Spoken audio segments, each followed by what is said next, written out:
Alors, autre vidéo sur les fausses croyances. Je vous ai annoncé, il va y en avoir pas mal. Ça va être une série. Hein. Donc, alors, est-ce que c'est réellement une fausse croyance?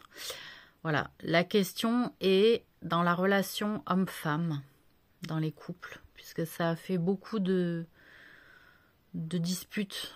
Hein, le fait que souvent les maris, les hommes, se placent de manière directive avec leur femme et qu'il doit vérifier, le mari, tout le temps ce que fait la femme, c'est-à-dire lui dire de lui demander l'autorisation pour faire certaines choses.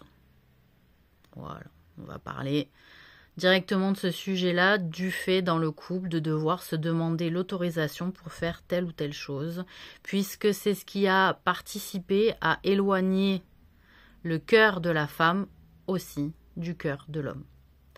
Les hommes ont une responsabilité dans le fait que le cœur de leur femme s'éloigne d'eux.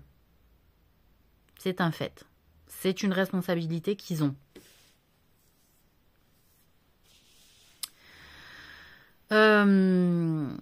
De fait, est-ce que on doit demander l'autorisation de son mari ou de sa femme pour faire quelque chose, hein, parce qu'en réalité c'est donnant-donnant, encore une fois. Donc,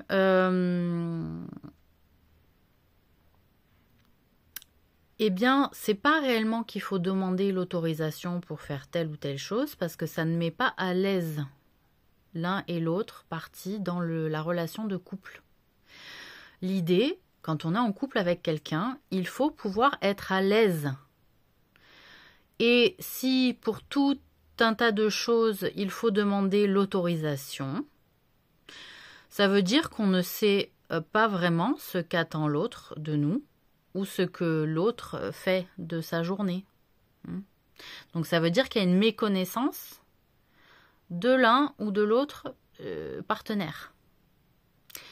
Au départ, quand on se rencontre, il faut comprendre la mentalité.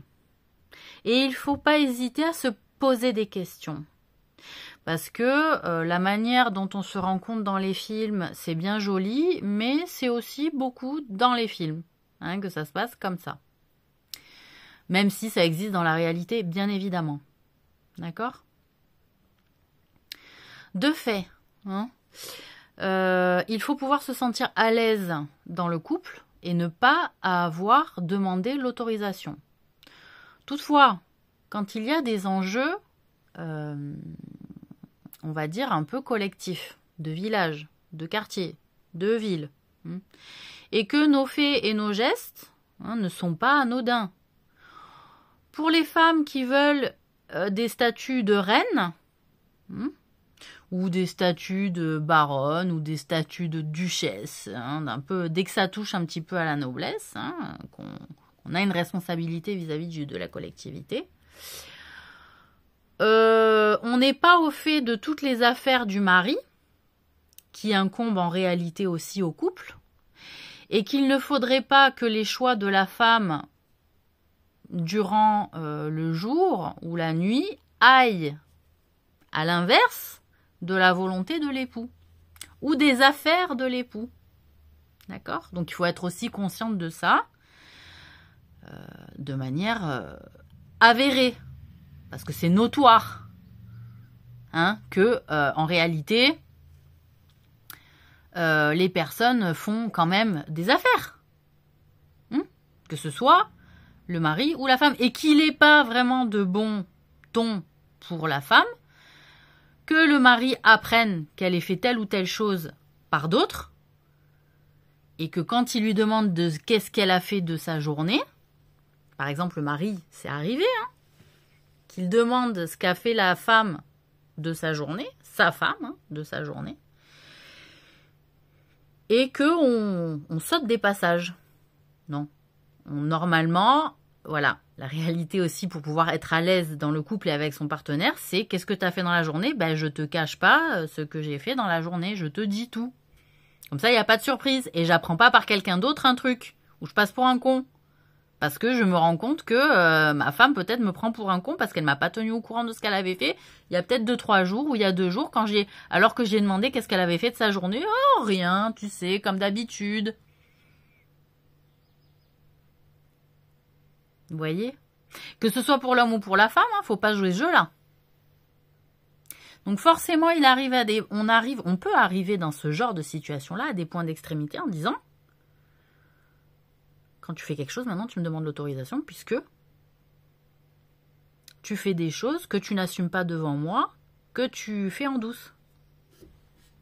D'accord?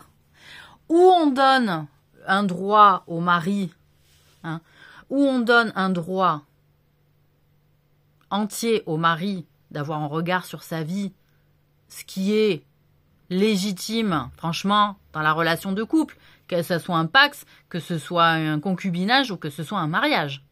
Que ce soit bien clair.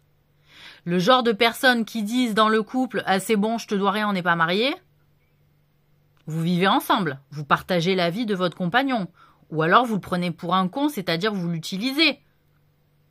Et donc vous n'êtes pas sincère avec lui, ou avec elle.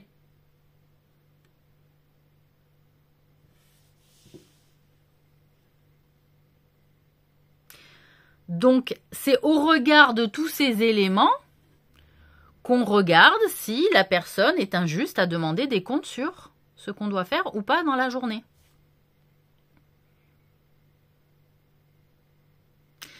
C'est pas seulement dans le fait de dire c'est mon droit de pas demander l'autorisation. En réalité, c'est-à-dire il y a une différence dans le fait de dire je dois demander l'autorisation pour m'acheter une glace dans la journée, vaquer à mes occupations, appeler une copine, parce que ça va pas, c'est de la maltraitance. Hein. Voilà, c'est de la maltraitance psychologique. Qu'on fasse un gros point là-dessus, messieurs ou mesdames, hein, ou mesdames envers mesdames, ou messieurs envers messieurs, hein, c'est de dire tu dois me rendre des comptes sur tout et n'importe quoi. C'est-à-dire, je me suis acheté une glace, je vais pas te demander l'autorisation si je m'achète une glace, si j'appelle une amie, si j'appelle si je fais ça, si je fais ça. Je dois pas te demander l'autorisation pour vaquer à mes occupations légitimes en tant qu'individu qui a des droits, encore une fois, inaliénables. Je dois pas te rendre des comptes là-dessus. Je dois pas te demander l'autorisation. Je ne dois pas te demander l'autorisation. Par contre, en fin de journée, tu me demandes ce que j'ai fait de ma journée, je te dois la vérité sur ce que j'ai fait de ma journée.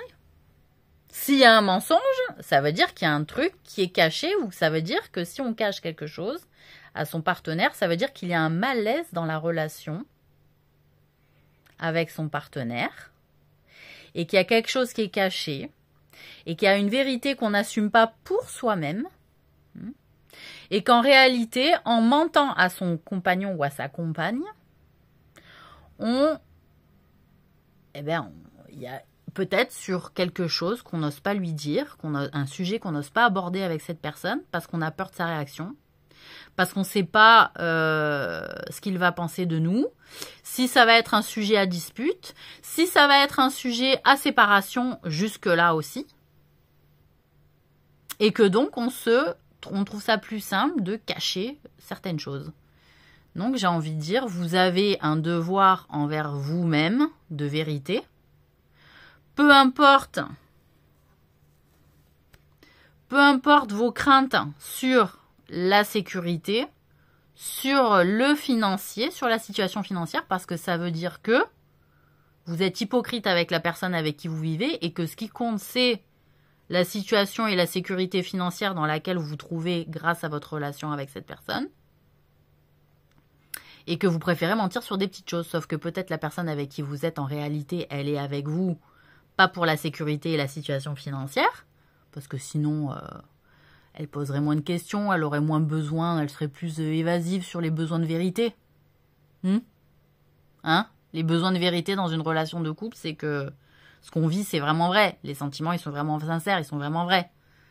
Sinon, on n'a pas forcément besoin de toutes les vérités quand c'est axé sur d'autres raisons que l'amour sincère et vrai. Bon. Donc, il faut réaliser avec le partenaire avec lequel nous vivons ou avec qui nous visons de construire notre vie si nous avons les mêmes valeurs et si nous nous engageons l'un envers l'autre avec les mêmes nécessités pour se sentir bien et à l'aise dans la relation. Si avec son compagnon on n'est pas à l'aise, parce qu'il y a un fonctionnement qui est différent, parce qu'on a des doutes sur ses intentions, parce qu'il y a des choses qui nous fragilisent aussi émotionnellement à son contact, il faut poser les choses verbalement. Voir aussi s'il n'y a pas des choses qui sont basées sur du faux, basées sur de la contre-manipulation aussi. Parce qu'il y a des personnes qui sont toujours reliées à d'autres et qui essaient toujours de séparer. En tuba, par exemple. C'est en tuba. Des amis. Des membres de la famille. Il y a quoi aussi? Il y a aussi des personnes qui sont payées par des gens de la famille pour axer son regard sur votre relation, sur votre vie à vous, parce que vous croyez naïvement que vous n'intéressez personne, mais en fait, il y a des gens, ils se passionnent pour détruire la vie des gens. C'est une vocation, c'est une vraie passion, parce qu'il y a de la jalousie, parce qu'on aime bien les plaintes, parce qu'on aimerait bien vous voir seul, parce que peut-être on a envie de vous faire arriver à quelque chose que vous ne cherchez pas, mais qu'on trouve que vous y seriez bien. C'est comme moi, je suis harcelée pour assumer une part de ma personne homosexuelle ou bisexuelle, alors que j'en ai pas envie. Parce que cela peut-être fait partie de ma nature et que j'ai le droit de refuser cette part de ma nature. J'y suis bien moi dans l'hétérogamie.